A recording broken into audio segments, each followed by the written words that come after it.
A lot of the Rockets' offense this last year and a half with James Harden and Chris Paul has been pretty straightforward.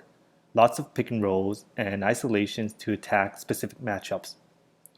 But every once in a while, Coach D'Antoni and the Rockets will run some cool set plays off of simple actions. So we're going to take a look at how the Rockets combined two of their favorite actions this year into an ATO that they recently ran against the Jazz. I'll let it play through to give you guys an idea.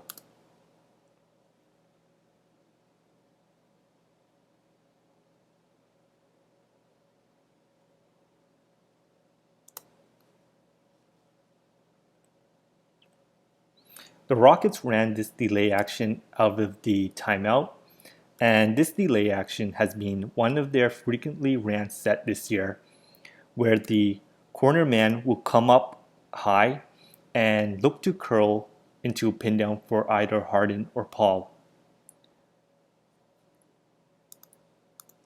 Instead of Harden coming off the pin down for the handoff, Gordon fakes the pin down for Harden and gets the handoff instead.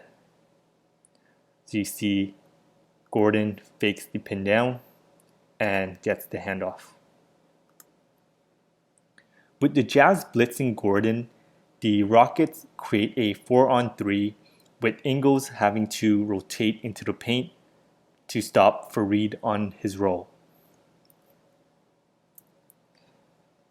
So when Ingles rotate into the paint to help, rather than allowing Crowder to split the difference between PJ and Ennis, Ennis will screen the rotation and get PJ open for corner 3.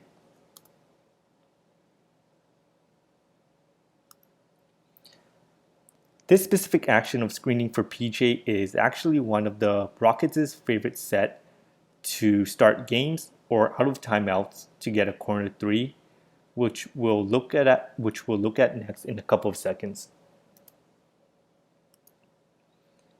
Here the Rockets run point action, which is just their term for a wide pin down. Other teams might call it quick. Paul fakes the handoff back to Harden and keeps it himself. Most weak side help principles dictate that when the ball is away from you, the defenders on the weak side who form the eye are pulling in to protect the paint. And it's called a weak side eye because you see the two defenders here, Tyler Johnson and James Johnson, pretty much form an eye. And when the ball is moving towards you, those defenders are inching out to their man.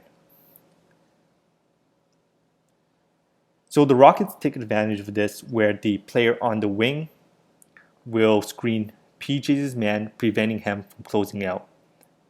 So Gordon goes down to screen for PJ.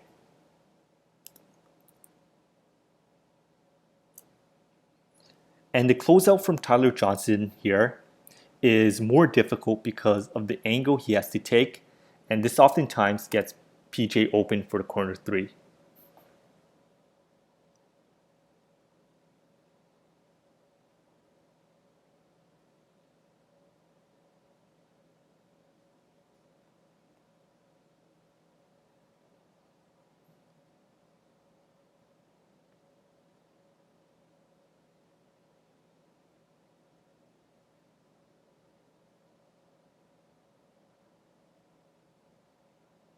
An example of point where EG comes off the wide pin down for a drive. Anytime the ball is reversed to the trailing 5, this action is called delay. And as I've mentioned earlier, this specific delay action has been one of the Rockets' frequently ran actions this year.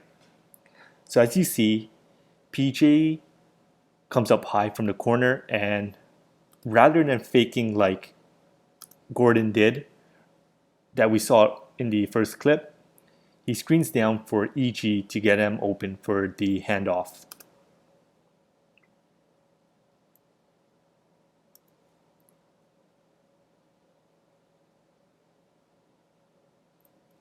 It's interesting how the Rockets set this pin down because oftentimes the player or shooter coming off the pin down would start low in the corner instead, but the shooter is actually starting high here.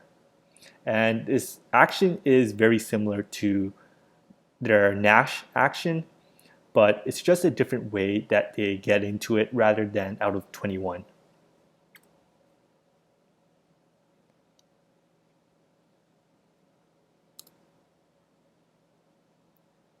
Bledsoe goes under and River gets an open look from 3.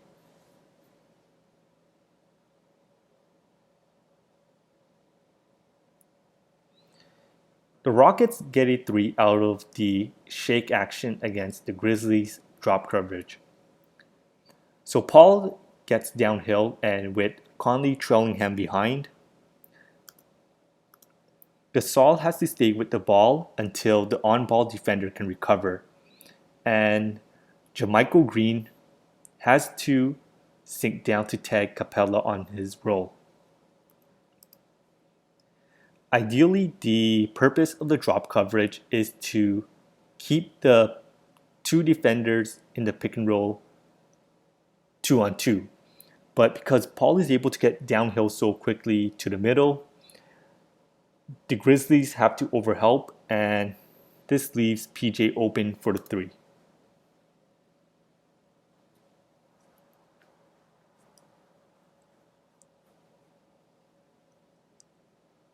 Same thing against the Lakers.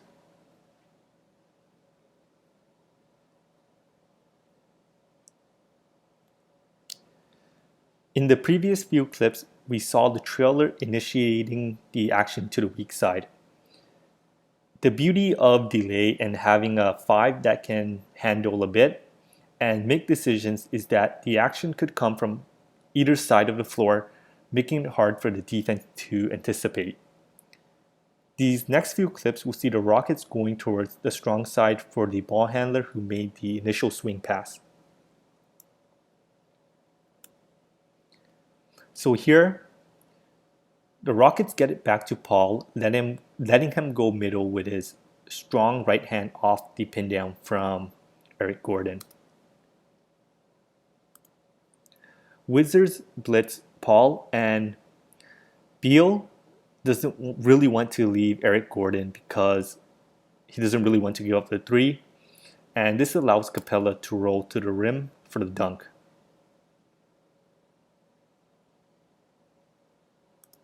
This time it's for Harden to go to his left hand.